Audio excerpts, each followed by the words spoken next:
Have you been worried that you're getting priced out of the greater Boston real estate market? I've been talking to buyers and sellers, and now that Q1 is over, I'm going to share everything understanding about trends in 2023. And at the end of this video, stick around because I'm going to be sharing 3 of my strategies that I've employed to help my buyers be successful in multiple bid offer situations.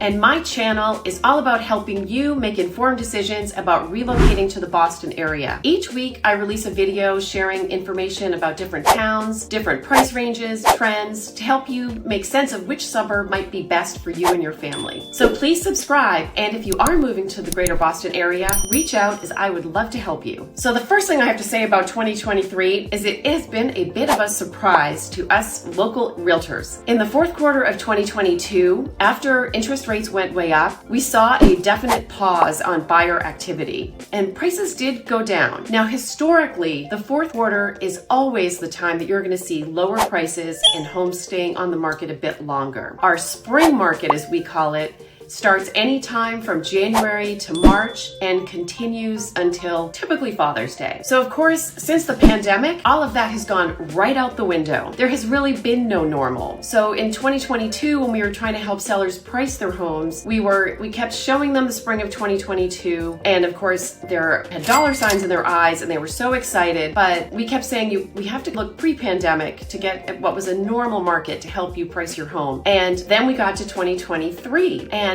we found that there is still this huge supply of buyers waiting to buy, longing to get out of their skyrocketing rentals. Those prices have been going up as well. And we're still seeing a shortage of inventory. So the first trend we're seeing that I wanted to make sure you knew, not every house is flying off the market with multiple offers. So this is why you need a local expert to help you navigate this process. And if you need help outside of Greater Boston, definitely reach out because I can refer you to a terrific local expert no matter where you're house hunting. But back to Greater Boston. One thing that we're seeing is that homes in great condition with updated systems are the homes that are flying off the market. And buyers are definitely seduced by trendy decor. Most buyers are not interested in updating regardless of their stage of life, whether they're empty nesters downsizing, first-time buyers, partly because prices are so expensive, I don't know that they have extra money to do renovations or updates. And also, more and more, we're finding that there's just a lack of interest in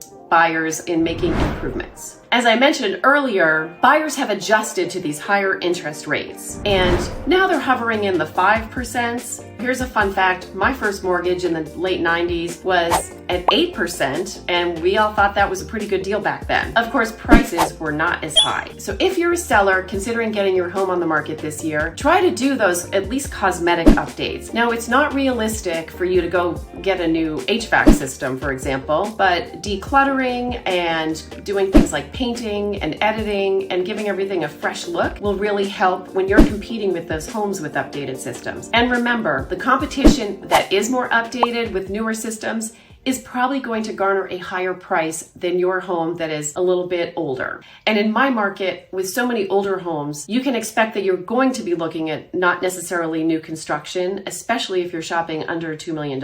One other thought is that we're really going to see this continued push-pull between buyers and sellers. My peer group are baby boomers and those just, I guess, the very oldest Gen X, and they're just not going anywhere. Some boomers have decided to age in place. I know people well into their 70s with no plans to move or downsize. And those in their late 50s and 60s might still be working, still have kids in college. They're not retiring and getting out of the way. And then we still see this millennial group coming to their peak buying years, and there's going to be continued demand to buy. So we are expecting to see this continued problem of low inventory with lots of buyers. So it's more important than ever to have a great strategy as a home buyer. But don't despair. I'm now going to share 3 tips that I employ for my buyers to help them be successful in multiple offer situations. So the first thing you got to do is relax.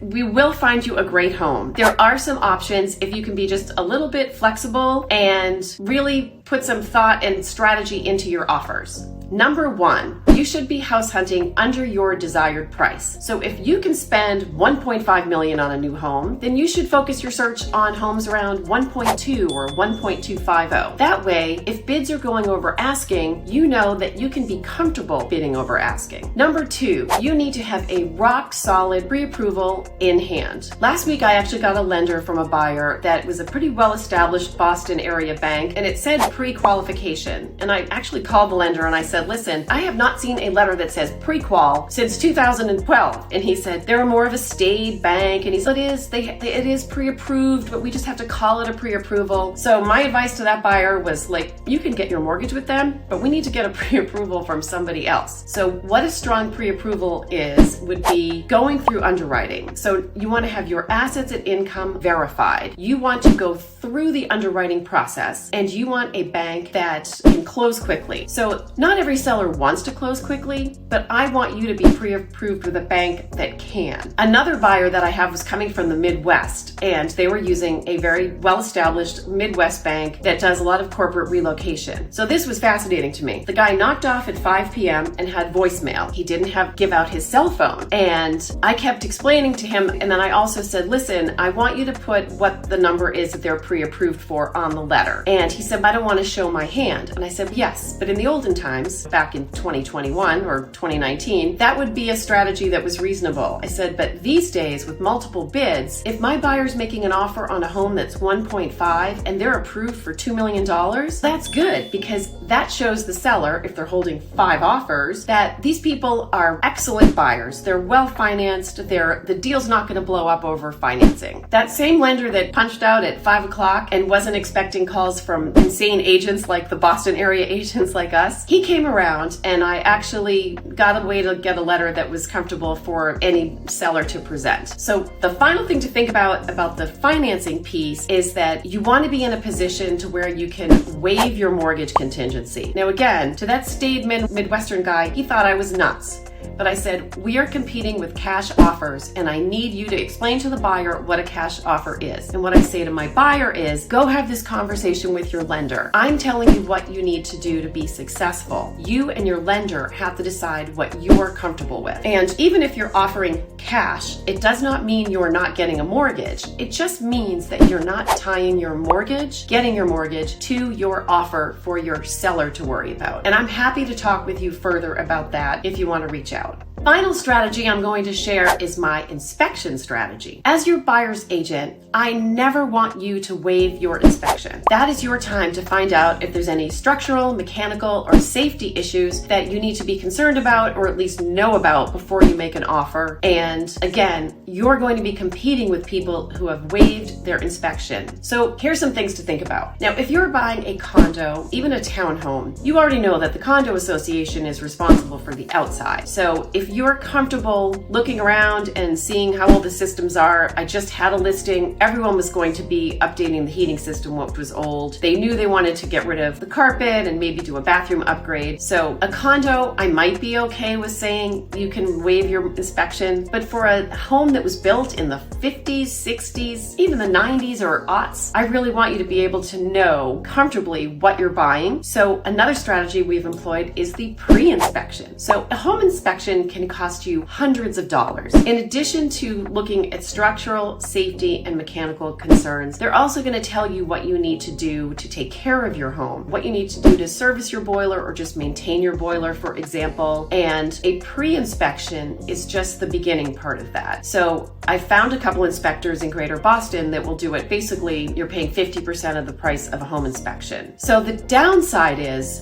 as a buyer, you're putting out a few $100 for a home that you might not even win. And some of my buyers have found that's a risk they're comfortable taking. Of course, if you have a very handy person in your family or friend that can come and walk through the house and that makes you comfortable, that's an option. So the pre-inspection is my fallback because I really want you to feel comfortable about making that offer. So when a seller is holding a number of offers and they see that you have waived your inspection, but you've done a pre-inspection, you waived your mortgage contingency, but you're well financed, then those are things things that might win you some points with the seller, because the seller's going to say, look, they were willing to put out some money to inspect this home, so I feel like they're a solid offer. Kind of the unknown piece of making an offer in a multiple bid situation is the relationships between the realtors is very important. So that, again, a local expert is what you need. You need someone who has a good reputation in the local real estate market and someone who's a savvy negotiator. So this past week I was negotiating for a new buyer that was having a hard time understanding just how competitive this market was. And I said to the listing broker when she came back and told me that we were going for best and final and when she needed to know, and I said, listen, anything you can share about where we are offer situation would be so helpful to my buyer. So I was able to glean more information than I think the average realtor was, because I asked some very pointed questions and they were able to give me some sense of where we stood in order of these offers. So I actually knew my buyer probably wasn't going to go up to the price that they were looking for, but just being able to share the nitty-gritty of how the sausage is made, it helped inform my buyer and gave them a sense of what they're going to need to do to be competitive